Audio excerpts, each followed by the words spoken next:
On April 14, 1912, the RMS Titanic, a marvel of engineering, sailed through the North Atlantic. Deemed unsinkable, she carried dreams, fortunes, and lives across the vast ocean.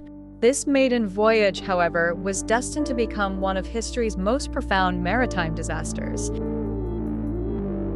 The evening of April 14th was clear and moonless, the sea unusually calm. Passengers enjoyed lavish dinners, danced in grand ballrooms, and strolled on deck under a canopy of stars. Few could imagine the chilling fate that awaited them just hours away. Below decks, stokers fed the massive boilers, propelling the ship forward at nearly full speed. Iceberg warnings had been received, but some were dismissed, others never reached the bridge. A sense of invincibility permeated the air. At 11:40 p.m., a lookout spotted a dark mass directly ahead. The warning came too late. Despite frantic efforts to turn, the Titanic grazed the colossal iceberg. A shudder ran through the ship, barely noticeable to many passengers. Below the waterline, the damage was catastrophic. 6 of the ship's 16 watertight compartments were breached, far more than the 4 she was designed to withstand. The unsinkable legend began to crumble in those terrifying seconds. By 12 a.m., Captain Smith and Thomas Andrews, the ship's designer, assessed the damage. The grim truth emerged. The Titanic was doomed. She had perhaps an hour and a half, maybe 2, before succumbing to the icy Atlantic.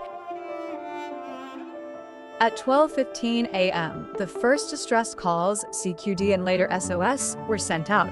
Lifeboats designed for only half the ship's capacity were ordered uncovered. A chilling realization began to spread among the crew and then the passengers.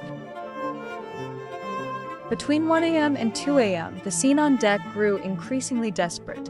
Lifeboats were lowered, many tragically underfilled, as confusion and a lack of clear instruction prevailed. The women and children first protocol was enforced, though inconsistently.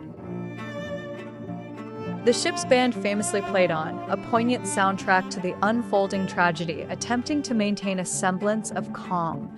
The forward deck was now awash, and the ship's bow dipped ever lower into the frigid water. Panic began to ripple through the remaining crowds. By 2 a.m., the Titanic's list to port became severe, and the stern rose dramatically into the night sky. Lights flickered and then died as the generators failed. The ship's structure groaned under immense strain.